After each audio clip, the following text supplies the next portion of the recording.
జయ శ్రీకృష్ణ. శుక్లాంబరధరం విష్ణుం శశివర్ణం చతుర్భుజం ప్రసన్నవదనం ధ్యాయేత్ సర్వ విఘ్నోపశాంతయే. కృష్ణాయ వాసుదేవాయ దేవకీ నందనాయ చ నందగోపకుమారాయ గోవిందాయ నమో నమః. మహాకవి శ్రీ బొమ్మెర పోతనామాత్య ప్రణీత శ్రీ మహాభాగవతం చదువుతున్నాం. దశమ స్కంధంలో ఉన్నాం. నైమిసారణ్యంలో సౌనకాది మహర్షులకు సూత మహాముని భాగవత గాథలను తెలియచేస్తున్నారు. పరీక్షణ్ మహారాజుకు సుఖ మహర్షి భాగవత గాథలను తెలియచేస్తూ శ్రీ కృష్ణావతార రహస్యాలను, బాలకృష్ణుని యొక్క చేష్టలను తెలియచేస్తున్నారు. ఆ కృష్ణ కథను పరీక్షణ్ మహారాజు చాలా ఇష్టంగా వింటున్నారు. బాలకృష్ణుడు చిన్నతనంలో నెమ్మది నెమ్మదిగా పెరుగుతున్నాడు.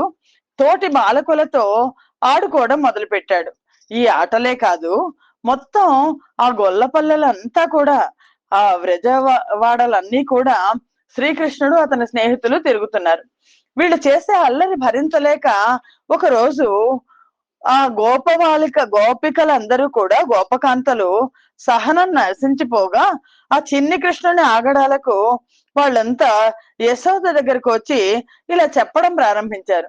మనకి భాగవత గాథలో బలరాముడు అంత అల్లరి చేసినట్టు కనిపించదు, కానీ కృష్ణయ్య మాత్రం చిన్ని కృష్ణుడు చాలా అల్లరి చేశాడు.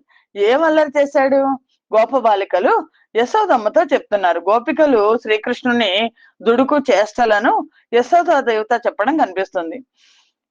గోపకాంతలు చెప్తున్నారు, అయ్యో తల్లి, ఏం చెప్పమంటావు నీ సంగతి, నీ పిల్లాడి సంగతి. బాలురకు బాలులేవని బాలెంతలు మొరలు వెట్ట పకపకనగి ఈ బాలుండాలము సేయుతూ నాలుగు గ్రేపులను విడిచెనంభోజక్షి. ఒక ఆవిడ చెప్తోంది యశోదతో, అమ్మ యశోద, మా ఇళ్లలో బాలింతలున్నారు, వాళ్ళ పిల్లలకు పాలు తాగడం లేదని గొడవ పెడుతున్నా వినిపించుకోకుండా నీ కొడుకు నవ్వుతూ పరిహాసం చేస్తూ ఆవు దగ్గరికి వెళ్ళిపోయి ఆ దూడలన్నిటినీ కూడా వదిలేస్తున్నాడు. కట్టేస్తున్న దూడలను వదిలేస్తే ఏమవుతుంది? దూడలు ఆవులు పాలు తాగేస్తే ఇంట్లో పిల్లలకి పాలుండవు. దూడల్ని కట్టేసి వీళ్ళు ఆవు పాలు పెతుక్కునే లోపల దూడలను వదిలేస్తున్నాడు. ఆవులేమో దూడలకు పాలు ఇచ్చేస్తున్నాయి. అమ్మా ఈ యశోద ఇదేం పనమ్మా అని. ఇంకో ఆవిడ అంటోంది, పడతి నీ బిడ్డడు మా కడవలలోనున్న మంచి కాగిన పాల పడుచులకు పోసి చిక్కిన కడవల బో నడిచెనాజ్ఞ గలదో లేదో. అమ్మ యశోదమ్మ, నీకు తెలుసా, నీ కొడుకు మా ఇంటికి వచ్చాడు, కడవల్లో చక్కగా మేము పాలు కాచుకున్నాము, ఆ మంచి కాగిన పాలన్నీ కూడా ఏం చేశాడో తెలుసా, తనతో పాటు ఉన్న గోప బాలకులందరికీ పోసేశాడు. తోటి పిల్లలందరికీ పోసి తాగించేశాడు. పాల కడవ ఖాళీ అయ్యాక అంతటితో ఆగలేదు, ఆ మిగిలిన పాల కడవలన్నీ కూడా పగలగొట్టేశాడు. ఇలాంటి అల్లరి అసలు ఎవరైనా చేస్తారమ్మా? అసలు ఆ కుర్రాడికి అదుపు ఆజ్ఞ అంటూ ఏమైనా ఉందా? నువ్వేమన్నా వాడిని చూడగలవా? వాడు చేసే అల్లరికి నువ్వు కేకలేయగలవా? ఉందా లేదా? అసలు అదుపు ఆజ్ఞ ఉన్నవాడేనా నీ పిల్లాడు అని అడుగుతున్నారు వాళ్ళు. ఈ గోపకాంతలు అందరూ వచ్చి యశోద దేవి దగ్గర ఇలా మాట్లాడుతుంటే ఇంకో ఆవిడ అంటోంది, మీ పాపడు మా గృహముల నా పోవగా బాలు ద్రావ నగపడకున్నన్ గోపించి పిన్న పడుచుల వా పోవగ జమ్ముకొనుచు వచ్చన్ తల్లి. మా ఇళ్లలో మేము పాలు దాచేసాము, నీ పిల్లాడు ఎక్కడొచ్చి పాడు చేస్తాడో అని పాలు దాచేస్తే మా ఇళ్లలో పాలు తాగడానికి కనిపించలేదు. కోపంతో పసిపిల్లలు ఉన్న వాళ్ళని కాళ్ళతో తొక్కేసి చిమ్ముకుంటూ వచ్చాడు. ఆ చిన్నపిల్లలు వాళ్ళు ఇప్పుడు గుక్క పెట్టి ఏడుస్తున్నారు, వాళ్ళని కాళ్ళతో తన్నేసి వచ్చాడు పాలు కనిపించలేదని. ఏంటమ్మా నీ పిల్లాడు? పుట్టడు నేడు దొంగిలా పోయి మా ఇలుసొచ్చి తానుట్టి ఎందక రోళ్ళు బీటలు నొక్క ప్రోవిడి ఎక్కి చేవెట్ట జాలక కుండ క్రిందొంక పెద్ద తూటొనరించి మీ పట్టి మీగడ పాలు చేరల బట్టి త్రావెదలోదరి. ఎంత చక్కగా చెప్తున్నారు. పుట్టడు నేడు దొంగిల పోయి మా ఇలుసొచ్చి తానుట్టి ఎందక రోళ్ళు బీటలు నొక్క ప్రోవిడి ఎక్కి చేవెట్ట జాలక కుండ క్రింద ఒక పెద్ద తూటొనరించి మీ పట్టి మేగడ పాలు చేరలం బట్టి త్రావెతలోదరి. యశోదమ్మ, నీ కొడుకు ఏం పని చేశాడో తెలుసా? నీ కొడుకు లాంటి బిడ్డడు ఇంకెవరికి పుట్టాడమ్మా, పుట్టడు.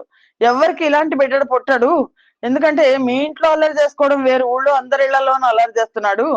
ఈ చిన్న వయసులోనే దొంగతనాలు ప్రారంభించాడు. ఈ రోజు దొంగతనం చేయడం కోసం మా ఇంట్లో ప్రవేశించాడు తల్లి. వాడికి ఉట్టి అందలేదు. దాంతో ఓ రోల్ తీసుకుని వెళ్ళాడు. దాని మీద కొన్ని పీటలు దొంతిగా పెట్టాడు. దాని మీద ఎక్కాడు. అప్పటికి కడవలో పాలు అందలేదు. అందకపోతే ఏం చేశాడు తెలుసా? ఆ కడవ కింద పెద్ద కన్నం పెట్టేశాడు. పెట్టేసి అందులో కారే మీగడ పాలు ఉంటాయి కదా, దోశలతో పట్టుకుని తాగాడమ్మా. ఇంత చిన్న పొట్టలో అలాంటి పిల్లాడిని ఎలా కన్నావమ్మా అని అంటున్నారు. ఆడంజని వీరల పెరుగోడ కనీసుతుడు ద్రావి ఒక ఇంచుక తా గోడలి మూతింజరిమిన గోడలు మృత్యనుచునత్త కొట్టెల తాంగి. ఇంకోవిడ చెప్తోంది, అయ్యో ఏం చెప్పమంటావు తల్లి, నీ కొడుకు చేసే అల్లరి. నీ కొడుకు ఆడుకోవడానికి వెళ్ళినట్లుగా వెళ్ళాడు. భయం లేకుండా ఇదిగో వీళ్ళింట్లో పెరుగు తాగేశాడు. పెరుగు తాగేసి కొంచెం పెరుగు తీసుకెళ్లి అక్కడ పడుకునున్న కోడలు మూతికి రాసేశాడు. పెరుగు ఏది కనిపించలేదని అత్తగారు చూస్తే కోడలు మూతికి పెరుగుంది. దాంతో కోడలు పెరుగు తాగేసిందని చెప్పేసి అత్తగారేమో కోడల్ని కొట్టింది. ఆ రోజుల్లో కొట్టేవాళ్ళు. కొట్టింది. ఏం చెప్పమంటావమ్మా, కోడలమ్మో నాకు తెలియదు అంటే అప్పుడు అర్థమైంది, ఓహో కృష్ణుడు వచ్చి ఇలాంటి పని చేశాడని. అని వారిల్లు సొచ్చి కడవల దూరంబగు నెయ్యి ద్రావి తుది నా కడవల్ వీరింట నీసుతుండిడ వారికి వీరికి నీ దొడ్డవాదయ్య సతి. ఇది మరి ఇంకా దారుణం ఏంటంటే, చూడమ్మా ఇదిగో ఏం చేశాడంటే, వాళ్ళింట్లో అవతల వాళ్ళింట్లో ప్రవేశించాడు.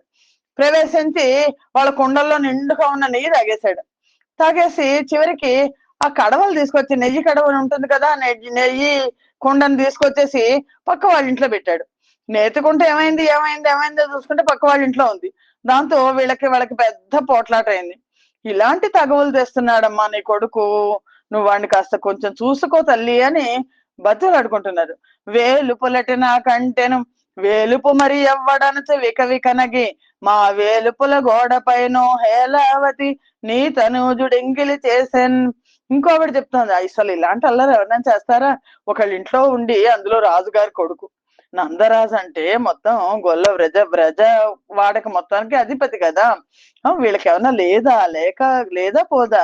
కానీ ఏంటి, ఒకళ్ళ ఇంట్లో చేరాడు. చేరి వాడు పాపం ఏదో పూజలు చేసుకుంటున్నారు. అమ్మ దేవతా ప్రతిమల బొమ్మలేస్తున్న గోడను చూశాడు.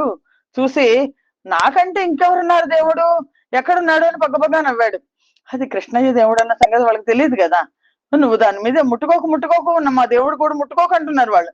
అంటే పక్కపక్క నవ్వి ఆ గోడను ఎంగిల్ చేశాడు, కుమ్మేశాడు దాని మీద. ఇదిగో యశోదమ్మ బాగానే నవ్వుతున్నావు, కానీ ఆవిడ ఆశ్చర్యపోతుంది, అసలు నవ్వడంలా. ఇదేంటి ఇలా చేస్తారా అని ఆశ్చర్యపోతుంది. అని ఇంకోటి చెప్తున్నాను విను అంటుంది ఒక ఆవిడ. వెన్న దినగబొడగాని మా పిన్నది ఎడ్డంబు వచ్చి పిరిదికి దివ్యంజను నొడిసి పట్టి చీరెను జిన్ని కుమారుండి ఇతడు సీతాంశుముఖి. మా ఇంటికి వచ్చి వెన్న దొంగతనంగా తింటున్నాడు. మా అమ్మాయి నెమ్మదిగా వెళ్ళి వాడిని పట్టుకుంది. వాడు ఏం చేశాడో తెలుసా? సన్ను ఒడిచిపట్టి గీరేసి పారిపోయాడు. గట్టిగా గీకేశాడు. ముఖం ఇంత చేసి చూస్తున్నావు కానీ ఇవన్నీ పసివాడి చేష్టలా, తీరా చేస్తే పసివాడే అప్పుడు కృష్ణయ్య అని. ఈ మగువదన్ను వాకిట గ్రుమ్మరుచో జీరి నిలిపికొని పేరడు గంగెమ్మోవి గరచి వడిజనే నమ్మాయి ముద్దు గుర్రడు అల్పుడు చెప్పుమా. పిల్లలు అలాగే చేస్తారు కదా, ముందు కరుస్తారు అని గిచ్చుతారు. లేకపోతే అమ్మ ఈ ఇల్లాలు తన ఇంటి వాకిట్లో తిరుగుతూ వాడిని పిలిచి, బాబు నీ పేరేంటి బాబు అని అడిగింది.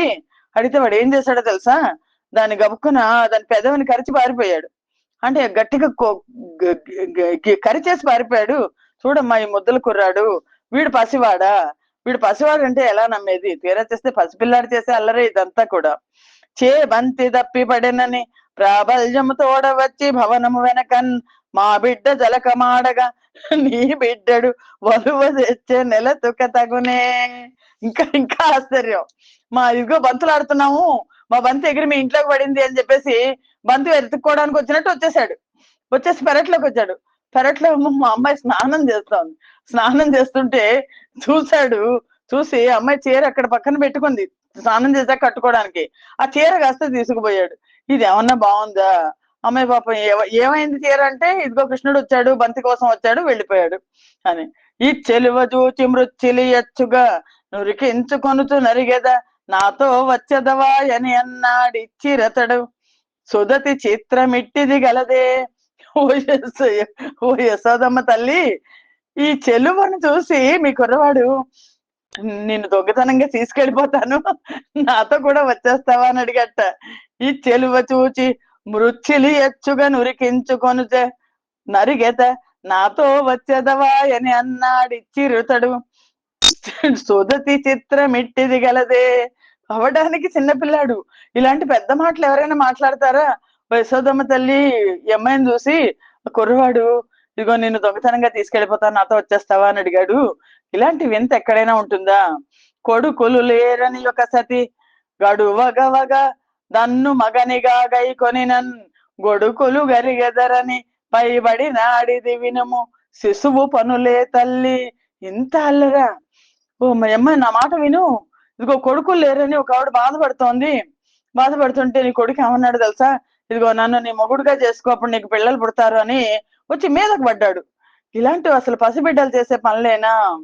ఆ పరమాత్మని భర్తగా తలుచుకుంటే పసి పిల్లలు కలెక్కేమవుతారు అని, నన్ను మగడిగా చేసుకుంటే నీ కొడుకులు కలుగుతారు అంటే మీద పడ్డాడు. ఇలాంటివి అసలు పసిపిల్లలు చేసే పనులేనా?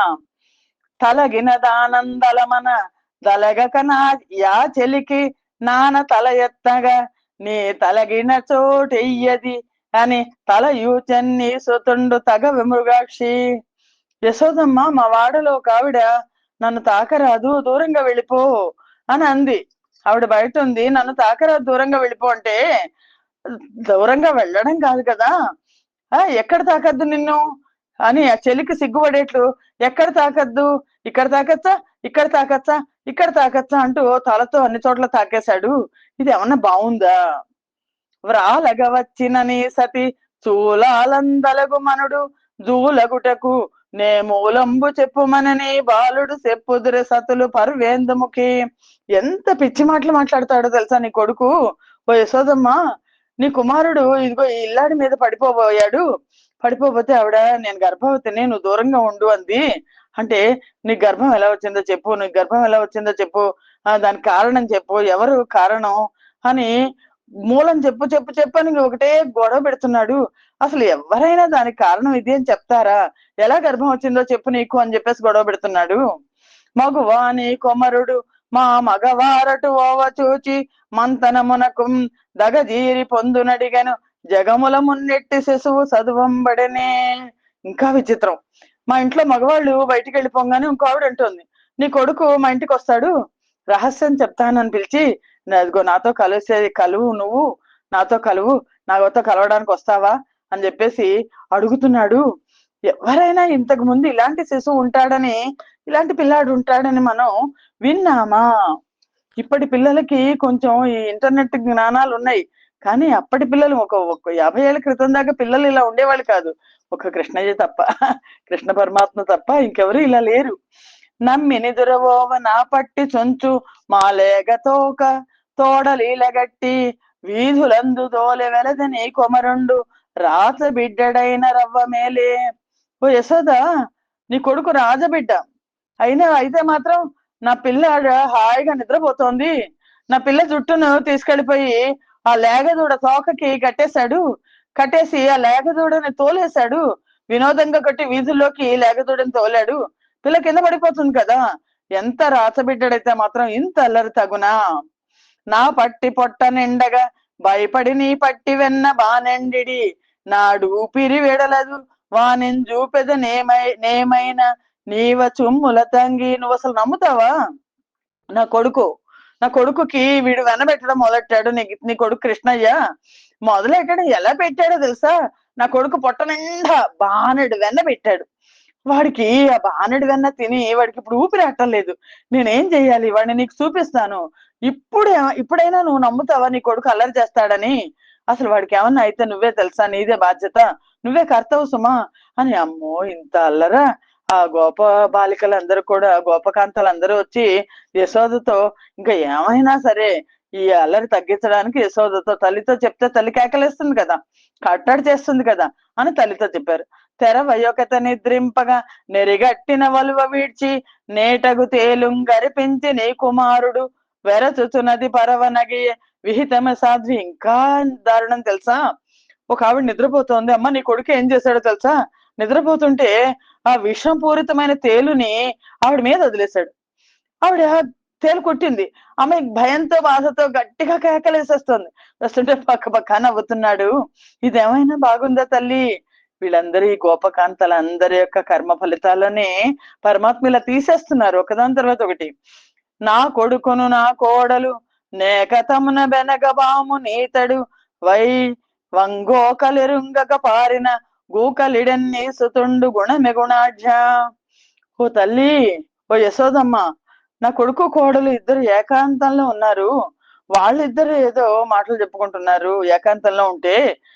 నా కొడుకు కోడల మీద నీ కొడుకు తీసుకొచ్చి ఓ పాముని తెచ్చి పడేశాడు నీ కొడుకు. దాంతో దాన్ని చూసి బెదిరిపోయి వీడిన వాళ్ళ ఒంటి మీద బట్టలు కూడా కట్టుకోకుండా పరిగెత్తేశారు బయటికి. కేకలు పెడుతున్నాడు మీ వాడు, చూడండి చూడండి అని నవ్వుతున్నాడు. ఇది మంచి లక్షణమేనా చెప్పు తల్లి? తరుణి యొకతే పెరుగు ద్రచ్చుతో దుదివంగి వెన్నదీయ నొదిగి వెనక గదిసి మగువని సుతుండు మగపోడు ములుసేయ సాగినాడు తగది చక్క చేయ. ఓ అమ్మా యశోదమ్మ, ఓ గోపిక పెరుగు చిలుకుతోంది, వెన తెస్తూ వంగుంటే వెనక వైపు చేరాడు. చెయ్యకూడని పనులన్నీ చేస్తున్నాడు. ఆ పనులు మేము చెప్పలేం తల్లి. అసలు ఇలాంటి పనులన్నీ చేయకుండా వాణ్ణి కట్టడి చెయ్యమ్మా, నువ్వు చక్కదిద్దమ్మా అని గోపకాంతలందరూ వాళ్ళ కష్టాలన్నీ చెప్పుకుంటున్నారు. కలకంఠి మావాడ గరితల మెల్లని పట్టి రాగలడని పాలు పెరుగు లిండ్ల లోపల నిడి ఏ మెల్లద త్రోవ జూచుతోనెప్పుడు సొచ్చినాడు తలుపుల ముద్రలు తాళంబులను పెట్టి యున్న చందంబున నున్నవరయ నొక ఇంటిలో నాడు నొక ఇంటిలో పాడు నొక ఇంటిలో నవ్వు నొకట తిట్టు నొకట వెక్కిరింతు నొక్కొక్క చోమృగ పక్షి ఘోషణములు పరగ చేయు నిట్లు సుయసి వెనక నెక్కడా పోవునో కానరాడు రిత్త కడవలుండు. ఆ గోపకాంతలు చెప్తున్నారు, ఓ యశోదమ్మ, ఎలా అయినా సరే కృష్ణయ్యని పట్టుకోవాలి, ఈ అల్లరి చేస్తున్న వాడిని వీడు పట్టుకోవాలి, కట్టేయాలి అని మీ పిల్లవాడు వస్తాడని మా వీధిలో ఉన్న ఆడవాళ్ళందరూ గుమిగూడి ఇళ్లకు తాళాలు వేసి వాకిట్లో కనిపెట్టున్నాం. మాకెవ్వరికి కనిపించకుండా ఎలా వచ్చాడో తెలీదు, ఏ సమయంలో వచ్చాడో తెలీదు. తలుపుల తాళాలు వేసినట్టే ఉన్నాయి. అక్కడే తెలుస్తోంది పరమాత్మ తత్వం. నీ కొడుకు ఒక ఇంటిలోనేమో ఇదిగో ఇంట్లో ఉన్నాడని పరిగెత్తాం, పాటలు పాడి వినిపిస్తున్నాయి. ఒక ఇంట్లో పాటలు పాడుతున్నాడు, ఇంకో ఇంట్లో ఆడుతున్నాడు, ఇంకో ఇంట్లో పక్కపక్క నవ్వుతున్నాడు, నవ్వినిపిస్తోంది. ఇంకో చోట తిడుతున్నాడు, ఇంకో చోట వెక్కిరిస్తున్నాడు, మరో ఇంట్లోంచి జంతువుల అరుపులు పక్షుల కోతలు వస్తున్నాడు. ఇలా చేసి ఎక్కడున్నాడో తెలీదు, ఎక్కడి నుంచి వచ్చాడో తెలీదు, ఎక్కడి నుంచి వెళ్ళిపోతాడో కూడా తెలియదు. తలుపులు చూస్తే కడవల్లో పాలు పెరుగు ఖాళీ అయిపోయి ఖాళీ కడవలు మాత్రం ఉంటాయి. ఇదేంటమ్మా, ఈ మాయలేంటి, ఈ మంత్రాలేంటి? కడులచ్చిగలిగనే గుడుతురు గట్టుదురుగాక కొడుకుల నగుచున్ బడుగుల వాడలపై బడ విడుతురే రాకాంతలెందు విమలేందు ముఖి. ఇంక తిట్టేస్తున్నారు. ఓ తల్లి యశోదమ్మ, మీరు రాజులైతే అవ్వండి, మీకు బోల్డంత డబ్బు ఉంటే ఉండుగాక, సంపద అధికంగా ఉంటే మీరు కడుపు నిండా తినండి, ఒంటి నిండా కట్టుకోవచ్చు, నగలు పెట్టుకోవచ్చు, అంతేకాని కొడుకులను ఇలా పేదవాళ్ళు ఇళ్ల మీదకి పంపి నవ్వుతూ చూస్తారా అని ఓ ఎమ్మనే కుమారుడు. ఇంత అద్భుతమైన పద్యం. ఓ ఎమ్మనే కుమారుడు మా ఇండ్లను బాలు బెరుగు మన నీడమ్మా పోయదమెక్కడికైనను మా ఎన్నల సురభులాన మంజులవాణి. ఓయమ్మ, ఓ యశోదమ్మ, నీ కుమారుడు మా ఇండ్లను పాలు పెరుగు ఉండనీయటం లేదు, మన నీడమ్మ పోయేదమ్మా. అన్నగారైన నందప్రభు గారి ఆవుల సాక్షిగా, వీళ్ళందరినీ కూడా నందుడిని అన్నయ్య అంటారు, ఆవుల సాక్షిగా మేము ఎక్కడికైనా వెళ్ళిపోతాం, కానీ ఇక్కడ మాత్రం ఉండలేము, మాకు వేరే దారి తోచటం లేదు అని చెప్తున్నారు. ఈ పద్యానికి చాలా అద్భుతమైన అర్థాలు చెప్పారు మన ప్రవచనకారులందరూ. ఓ యమ్మ, నీకు మారుడు మా ఇండ్లను పాలు పెరుగు మన నీడమ్మ పోయదము ఎక్కడికైనను మా ఎన్నల సురభులాన మంజులవాణి అని. ఆ విధంగా బాలకృష్ణుడు చేసే వేడుకలు తమకు చేసే మహాప్రసాదాలు అని తెలుసుకోలేక అన్ని అభియోగాలు మోపుతూ ఉన్న గోపికలతో యశోదాదేవి అంది. అన్ని చోట్ల ఉండే ఆ కృష్ణయ్య యశోదాదేవిని వదిలిపెట్టి ఎప్పుడు వెళ్ళలేదు. చన్ను విడచి చనడిట్టట్టు నెన్నడు బొరుగిండ్ల త్రోవలెరుగడు నేడు గన్నులు తెరవని మాయి చిన్న కుమారకుని రవ్వ సేయందగునే. యశోద చక్కటి తల్లి, మంచి తల్లి. నీ పిల్లాడు ఇచ్చేసాడంటే నమ్మనే లేదు ఆవిడ. ఓ గోపికలారా, ఇదిగో ఎక్కడికి వెళ్ళలేదు మా పిల్లాడు, నా వద్ద కూర్చుని పాలు తాగుతుంటాడు. మా కన్నయ్య అసలు నన్ను విడిచిపోనే పోడు. పొరుగిళ్ళకు పోయే మార్గమైనా తెలియదు, నా దగ్గరే ఉంటున్నాడు. ఇలాంటి పసిబిడ్డని పట్టుకుని అల్లరి చేయడం మీకు తగునా? ఇదేమైనా బాగుందా? అన్య మెరుగడు తనయంత నాడుచుందు మంచివాడీతడెగ్గులు మానరమ్మ. రామలార త్రిలోకాభిరామలార తల్లులార గుణవతీమ తల్లులారా. ఆవిడికి తెలుసు వీళ్ళందరూ కూడా చాలా మంచి వాళ్ళని. మా పిల్లాడికి ఏమీ తెలియదు, ఏదో తనలో తను ఆడుకుంటూ ఉంటాడు. అయితే నా దగ్గర పాలు తాగుతాడు, లేకపోతే నిద్రపోతాడు, లేకపోతే తనలో తను ఆడుకుంటుంటాడు. మా వాడు ఎంతో మంచివాడమ్మా, మీరంతా సద్గుణవంతులు, నా బిడ్డ మీద నిందలు మోపకండి. తల్లులారా, త్రిలోకాభిరామలారా, గుణవతీమ తల్లులారా, మిమ్మల్ని వేడుకుంటున్నాను నేను, ఎగ్గులు మానండి అని చెప్తోంది ఆవిడ యశోద. అని యశోద వాళ్ళందరినీ కూడా, వాళ్ళకి అర్థం అయిపోయింది యశోద ఏం చెప్పినా వినిపించుకోదు ఆవిడ, వీడి అల్లరి అలాగే ఉంటుంది, ఆ కృష్ణయ్య అల్లరి అని అనుకున్నారు. యశోదాదేవి ఆ గోపికలను సమాధానపరిచి పంపించింది, కానీ కొడుకుని మందలించడానికి ఆవిడకి నోరు రాలేదు. ఆ శ్రీకృష్ణ పరమాత్మ బాలకృష్ణుడి లీలలు, రమణీయ చేష్టలన్నీ చాలా ఆధ్యాత్మిక భావగర్భితాలు. వేదాంత రహస్యాలను తన క్రీడా రూపంగా చూపించారు. మానసాలను హరించేవాడైన నల్లనయ్య నవనీత చోరునిగా ప్రసిద్ధి చెందాడు. ప్రతి వాళ్ళ మనస్సు వెన్న లాంటిది కదా.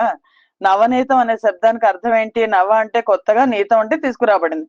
కొత్తగా తీసుకురాబడ్డ కర్మల ఫలితాన్ని ఎప్పటికప్పుడు హరించి వేయడమే ఈ నవనీత చోరత్వానికి అర్థం. ఎప్పుడైతే వాసనలన్నీ హరించి వేయబడతాయో అప్పుడు మనోబుద్ధులు తత్వ విచారణకు సిద్ధం అవుతాయి.